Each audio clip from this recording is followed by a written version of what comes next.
Ijaws. Ijaws. Your Excellency, the Governor of Bayelsa State, Senator YES Diri, Your Excellency, the Deputy Governor of Bayelsa State, Senator Lawrence Erujakpo, Your Royal Majesties, other leaders of Bayelsa State, the Speaker of the Bayelsa State House of Assembly, and elders of the state. Let me adopt the established protocol. We are talking about projecting the Ijaw nation for global representation.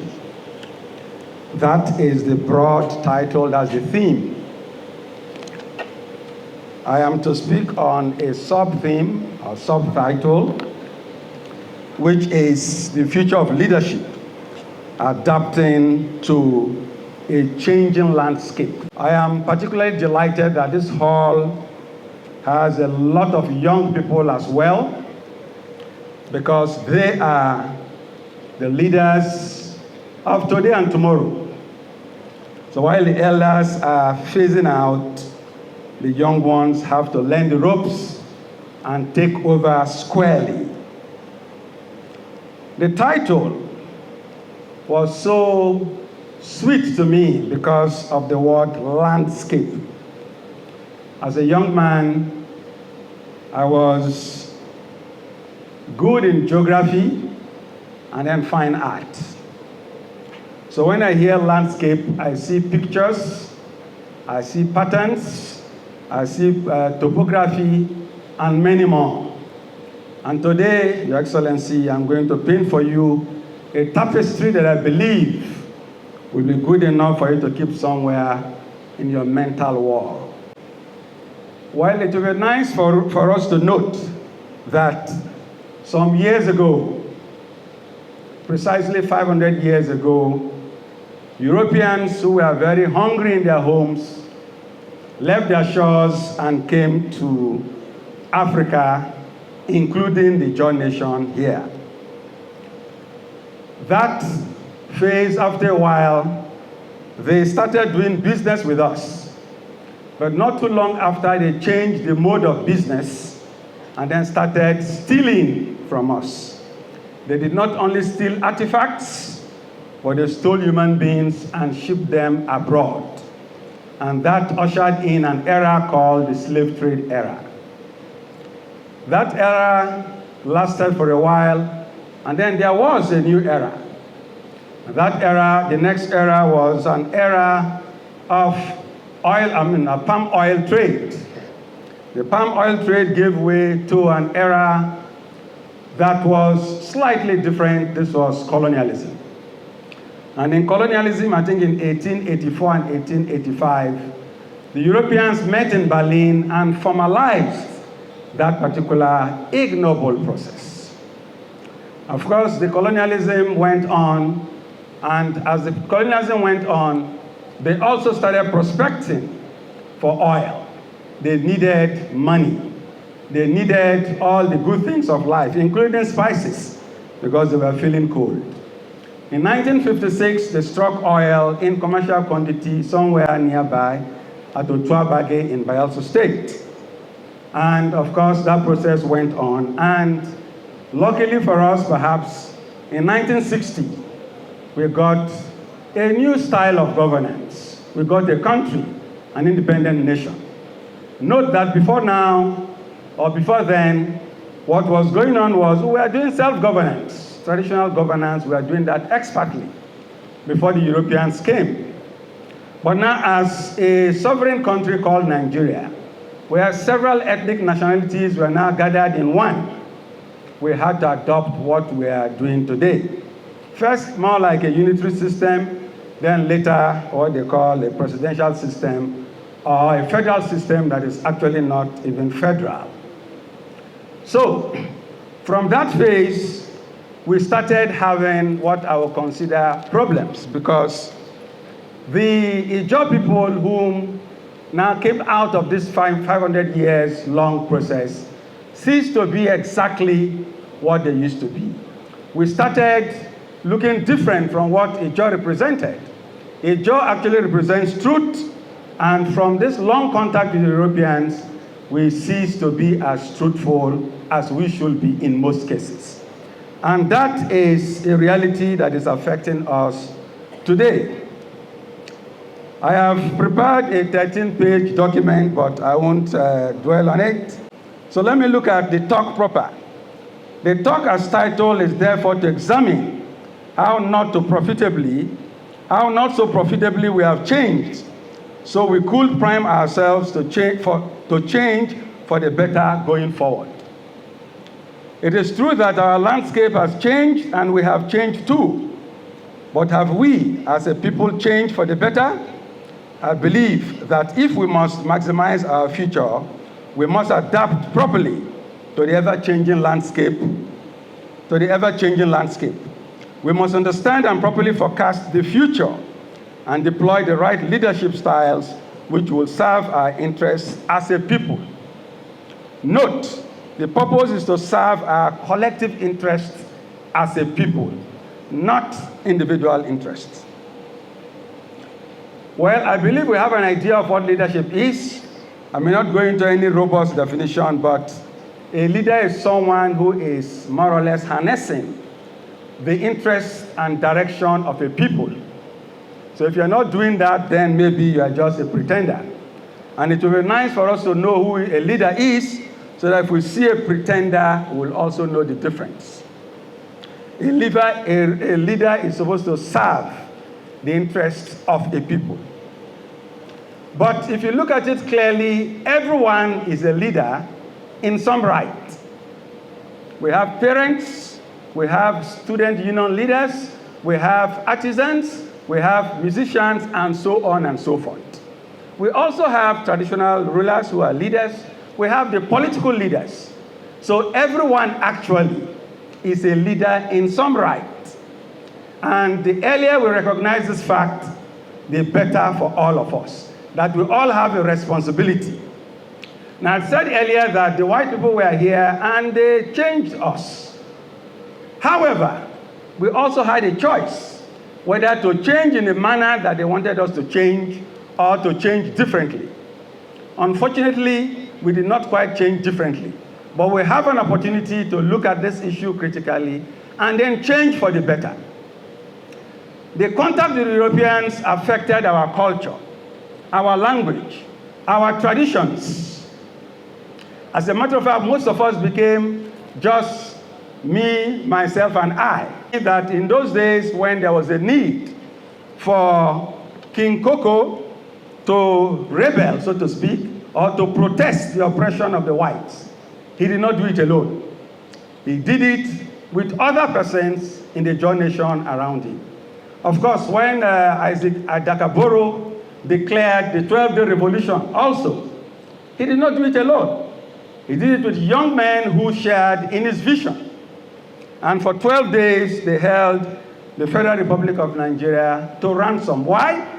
Because they felt that they were being marginalized, or we were being marginalized. We were being oppressed in our own land, particularly because of our oil. And they felt something has to be done. Today, if you look around, most of us see ourselves and ourselves alone. Most of us don't even see our families. We see ourselves, and of course, if you see such people, you recognize them. Here, we are trying to discuss how we can feature as Bayelsans, as Ijaws, anywhere in the world at global level. What do I think we need to do? It is true that our landscape has changed and still changing, because, of course, change is the only thing that is constant. So it has been changing for the last 500 years, particularly very seriously, and even now as we speak, it is changing.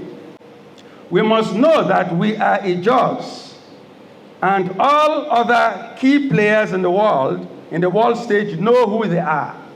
We must properly know who we are too, if we must feature there as a group of people.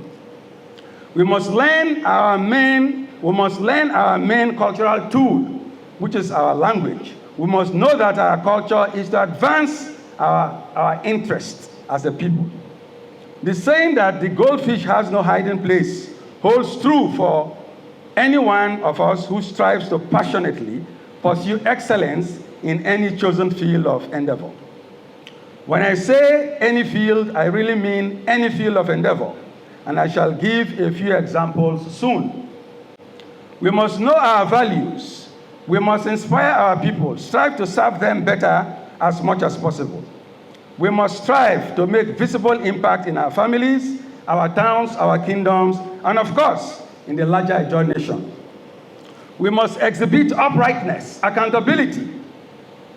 We must work hard for a clear reason to improve our competencies in our chosen fields for better service. We must be passionate about the things we choose to pursue. We must strive for distinction or excellence. We must know the value of time and show up early for everything we agree to do. We must make effort towards improving our competencies so as to become self-confident. We must make a reading list and read books. We must learn to pay the price for growth. And remember, no shortcuts. As a matter of fact, the longest path to any success story is shortcut. So if you must be successful, then you must learn to pay the price. We must be patient and remain focused in the pursuit of excellence. There is no overnight. If you listen very well, if you look very well, everyone that has made it, particularly that is able to sustain success, is someone who never just got there like that. He worked hard for it. As individuals, we must learn to do one or two things so well that no one in the entire world will do them better. Should we wish to aspire to be anything or to get anything, we must work for it. As groups too, we must do one or two things that no other group will do better. I believe we've all taken a taste of the original palm oil from Ogbia. It is because those group of people know how best to make palm oil. And so in this globalized world today, whatever you do, if you do it well, the world will recognize you. Be it singing, be it weaving, be it dancing, be it even walking, swimming, mention it. So even though the world is suffering, even though Nigeria is in penury, I can bet you that if you keep showing up and keep doing that thing which you think is good enough for you, you do it for a while, you will get global recognition. You must know that in this changing world, we have AI, we have Facebook, we have the internet, we have artificial intelligence, we have a lot of platforms where you can tell people that they exist and the world will reckon with you. I'm going to give a few examples, but before I go into that, let me mention someone like Robert Ebisimo, who sang all through his life. I remember the last time he was saying no one has taken him abroad. So I believe that the Ijaw diaspora did not rally him and take him there. Most other ethnic nationalities, they rally themselves and look at those key persons and promote them to limelight, to global level. And I think that we need to do that as well. Now, walking the talk in these times is about the last part of this talk. In spite of the myriad of problems Europeans have caused in our environment, we have no other world to live in than this ever-changing world of ours. And I think that the earlier we understand this fact, the better for us. In spite of all the distortions the Europeans have caused in our landscape in the last 500 years, I believe we could have still reacted differently. And there are examples of people who have reacted differently with results to show in politics and other walks of life. People who have shown that we could leave NATO for once and still live walking the talk. So let us each begin to consciously react differently to our changing landscape after this talk of mine. By the way, NATO under reference simply means no action, talk only. Let me quickly show examples of some of the Ijaws who were born in the period under reference who were able to brave the odds that were against them to becoming what I consider global leaders in diverse fields of endeavor today. Starting with the oil industry, I think one of the most inspiring entrepreneurs in the oil industry is Elder Gessi Asamoah, an engineer who hails from Odi in Bayelsa State. Born and groomed in this same changing landscape under reference, he has since cut his teeth in the oil and gas business and evolved into a long-standing global player. Popularly called the MD of Pelfaco Limited has since made successful inroads into most of the Gulf of Guinea countries as the go-to person in the oil and gas business. His invaluable services are highly sought after in Nigeria, Angola, Congo, Ghana, and more. He has inspired and groomed persons like Brie Berezi, the CEO of PLF Engineering Services Limited, and Ken Etete, the Group CEO of Century Group Limited, who have been holding their places in the oil and gas business and more in Nigeria and beyond for some years now. Despite the odds against them as Ijaws, despite the mutating landscape, they were able to learn the ropes, hone their skills, and carve niches for themselves in the business world, including in the oil and gas sector, beyond the shores of Nigeria. The question is, were they not all born in these times? They had all the odds against them too, but they became successful by overcoming them. Among the clergies of international stature of interest in the Ijaw nation is the founder of our own Royal House of Grace International Church, Apostle David Zili Agri, who hails from Opokuma, founded that church in 1992. Though born in Ghana, he came to live in Port Harcourt, where he got his early education. He successfully surmounted some of the most daunting distractions around him as a young man. After secondary education, he enrolled at the All Nations for Christ Bible Church, Bible Institute in Benin City, in preparation for a lifetime life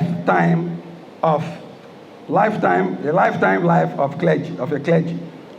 He was mentored by Archbishop Benson Dahosa himself, Pastor David Oyedepo, and later by Bishop W.T. Iwo. By improving on his skills steadily, he has held his place amongst Christian leaders in Nigeria and over time developed into an ever-blooming global brand. Today, we could safely say that Apostle Zili Agri and Royal House of Grace are synonyms. Do you know that the tallest, most imposing building in Yenagoa today, the iconic NCDMB building, was designed and built by architect Harcourt Aduke? Harcourt Aduke Associates Limited, or Megastar and Technical Construction Company, are reputable brands. He is an Ijaw who served as Commissioner for Works and Transport in Old River State, as it was then.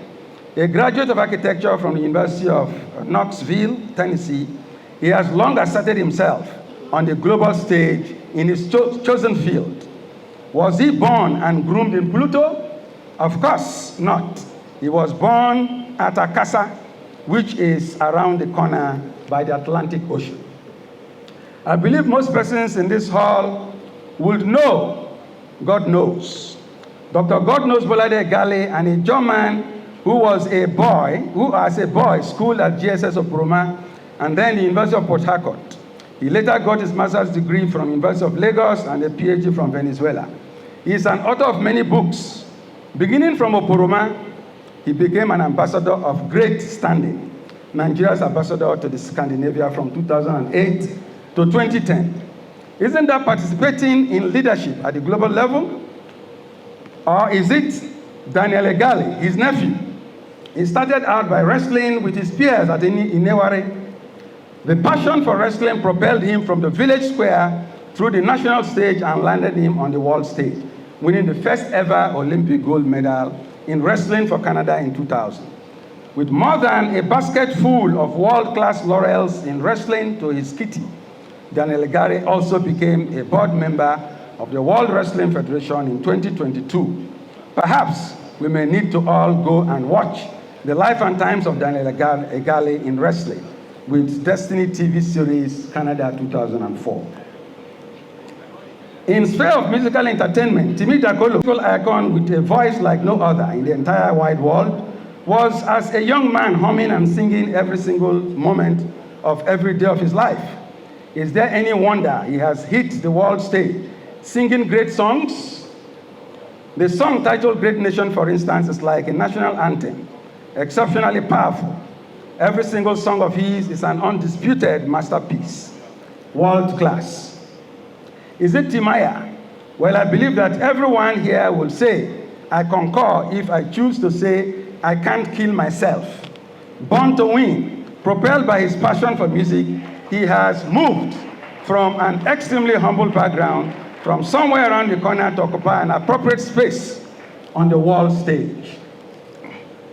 The Grammy Awards winner, called Burna Boy, isn't different. With countless awards, including the Grammy in 2020, to his credit, he has since 2012 taken his space in the international stage from obscure beginnings in Port Harcourt. I know that most persons are expecting examples from among the political leaders.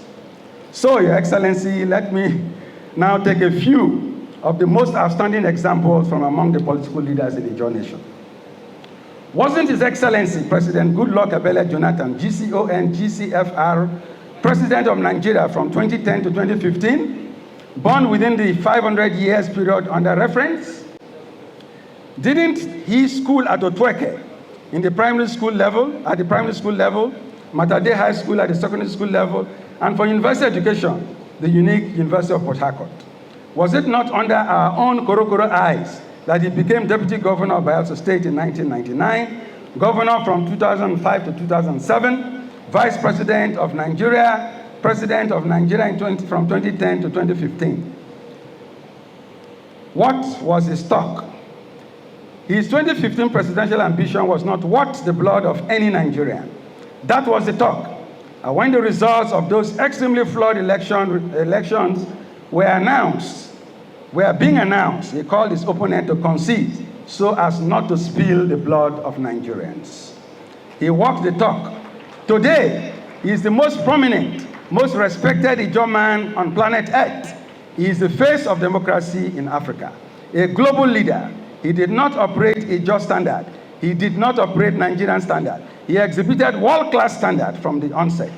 Despite being in this changed topography, terrain or landscape of ours, he chose the path of peace. He is indeed a man of peace. Isn't there a man in our midst called His Excellency Senator YES Diri, the man popularly known as the miracle governor of Bayelsa State? Was he not born in the period under reference? Didn't he school at St. Paul and Kayama at the primary level? Didn't he attend government secondary school Oti, just around the corner, and College of Education Port Harcourt, and the University of Port Harcourt at the tertiary level? He taught in secondary schools in this state for a while before he opted to become an active politician. Didn't he diligently work as part of persons who wanted better governance in this part of the world? Well, he was Director of Sports, Commissioner for Youth and Sports, member of the House of Representatives, Senator from 2019 to 2020, and a governor since 2020. Do you know that he has gotten a renewed mandate for second term as we speak? Let me announce to us the obvious. His second term commences tomorrow, Wednesday, February 14, 2024. I thought you didn't know that. Has he not rallied everybody, every group, and every interest by dialoguing? Has he not told the path of peace?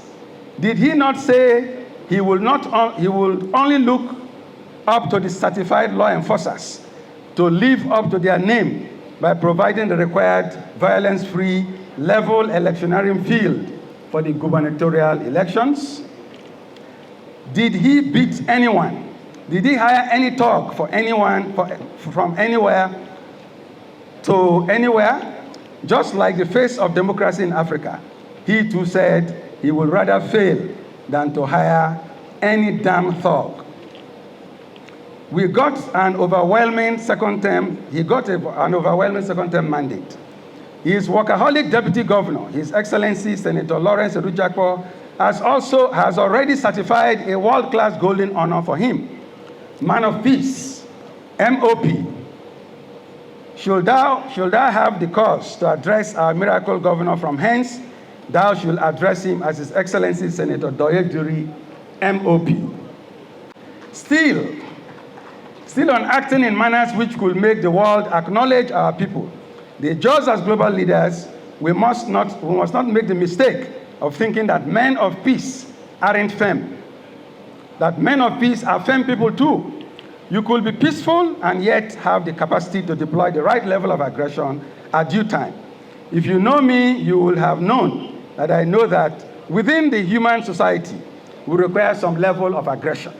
Dependable workaholic miracle deputy governor, His Excellency Senator Lawrence Ijaws himself was born in the times under reference. He got his primary education from Pakiama Primary School and so on and so forth, and recently got a PhD.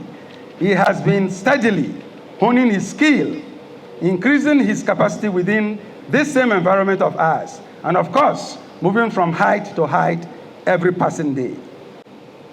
In closing, I am thanking you so much, Your Excellency, members of this distinguished audience. Let me remind us that as a global player, or as global players, should we fail in inspiring our people, should we fail in serving them in ways that are commensurate with the level we have reached in the global stage, should we fail to make visible impact in the Ijaw nation in commensurate manner, we will be considered as useless as persons who never existed. And to anyone who wishes to up his or her game to the global stage, should you venture by way of a shortcut rather than paying the price of hard work and character and all, the world will teach you that bitter lesson of making you pay the price whether you like it or not. Be warned, the world has shrunken. Thank you very much.